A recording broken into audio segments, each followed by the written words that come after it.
Hello guys and welcome back to Shikha classes. इस वीडियो में हम the country of the blind written by H G. Wells इसके कुछ एमसीक्यूज डिस्कस करेंगे। किसी भी स्टोरी से 3 क्वेश्चंस तो बहुत ही कॉमन हैं जो आ सकते हैं एग्जाम्स में। पहला, जैसे who is the writer of the country of the blind, so the answer should be H G. Wells. And जो भी राइटर हैं उनका बर्थ कब हुआ था, so H G. Wells was born on, H G. Wells died on. अभी 3 क्वेश्चंस हो गए। इसके बाद अब हम स्टार्ट करते हैं for the 4th question. Who is known as the father of science fiction? That's of course H G. Wells. Who wrote the famous science fictions like the time machine and the invisible man? It's again H G. Wells. H.G. Wells was a great novelist, especially in science fictions, and a great short story writer. In the country of the blind, one-eyed man is the king. ये एक proverb है, एक कहावत है. Who is the protagonist of the story, The Country of the Blind? इसके main character hero हैं न्यूनेज। जिस पहाड़ का जिक्र हुआ है स्टोरी में, दैट इज एंडीज माउंटेन, वो साउथ अमेरिका के वेस्टर्न साइड में प्रेजेंट है। There deep in the Andes mountains in Ecuador there exists a village of, the village is of the blind और द ब्लाइंड पीपल। तो Ecuador ही वो जगह है जहाँ पर न्यूनेज चढ़ाई कर रहा था और वहीं से वो उस खाई में गिरता है जो कि ब्लाइंड लोगों का गांव था। Ecuador is actually a name of a country जो साउथ अमेरिका के वेस्टर्न साइड में प्रेजेंट है। For how many generations the people from the country of the blind were blind? कितने जनरेशन से वहाँ के लोग अंधे थे? So the answer is 15 generations. What the people from the country of the blind were thinking about Nunez? वो Nunez के बारे में क्या सोचते थे कि वो एक इडियट है, एक स्टूपिड है, एक मूर्ख है। So first option is correct. Who is the beloved of Nunez in the story the country of the blind? उस लड़की का नाम था Medina Sarote. What is the name of the father of Medina Sarote who was the beloved of न्यूनेज?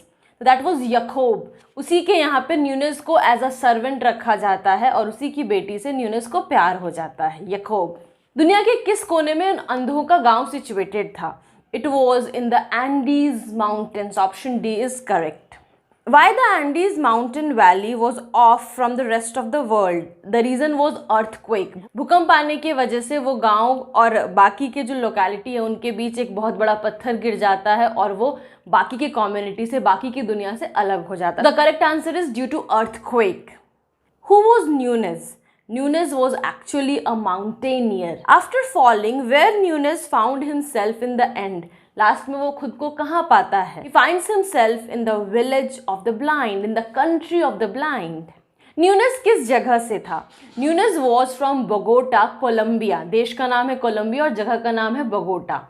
और ये confusion भी हो जाता है वहाँ के लोगों को, अंधों को, क्या कि जब वो बोलता है कि मैं बोगोटा से आया हूँ, वहाँ के लोगों को लगता है कि बोगोटा उसका नाम है, मतलब न्यूनेज का नाम बोगोटा है। तो ये क्वेश्चन भी आ सकता है कि ब्लाइंड लोगों को न्यूनेज का नाम क्या लगता है? सो उन्हें लगता है कि his name was Bogota. Actually वो बताता है उनको कि वो बोगोटा जगह से आया है। Which words of Nunez were nonsense words for the people of the country of the blind? जो अंधे लोग थे उनके लिए सी, साइट जैसे वर्ड एग्जिस्ट ही नहीं करते, इसलिए वो दोनों वर्ड उनके लिए एग्जिस्ट ही नहीं करते थे।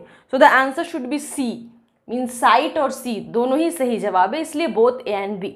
How the people from the country of the blind has divided the day and night? वो लोग दिन और रात को कैसे डिवाइड किए थे? As warm and cold. What were the restriction to Nunez for marriage with his beloved Medina Sarote? तो लोगों ने यही शर्त रखा था कि तुम्हारे शरीर में सबसे अजीब चीज़ है तुम्हारी आंखें, जिसकी वजह से तुम ये स्टूपिड बातें करते हो और इसीलिए we need to remove your eyes. न्यूनेज किस पहाड़ पे चढ़ने वहाँ आया था? Name of that mountain was Parascotopetl. Actually ये एक इमेजिनरी माउंटेन है जिस स्टोरी में यूज़ किया गया है और ऐसा दिखाया गया है as if this mountain was unconquered, इस पर किसी ने चढ़ाई नहीं की थी। The country of the blind story किस ईयर पब्लिश हुई थी पहली बार? It was in the year 1904। So guys hope ये वीडियो देखते देखते आपको सारे मल्टीपल चॉइस क्वेश्चंस याद हो गए हों और हाँ, अगर आप मुझे फाइनेंशियल सपोर्ट करना चाहते हैं तो मैंने अपना UPI ID डिस्क्रिप्शन में दिया है, आप उस पर जाकर अपना जो भी अमाउंट आप चाहते हैं उसको आप डाल सकते हैं। If you like the video, hit the like button, share this video with your friends, और अगर आपने सब्सक्राइब नहीं किया तो सब्सक्राइब कीजिए और बगल के बेल आइकन को प्रेस कीजिए ताकि जैसे ही मैं नया वीडियो डालूं आपको नोटिफिकेशन मिल जाए। Thanks a lot.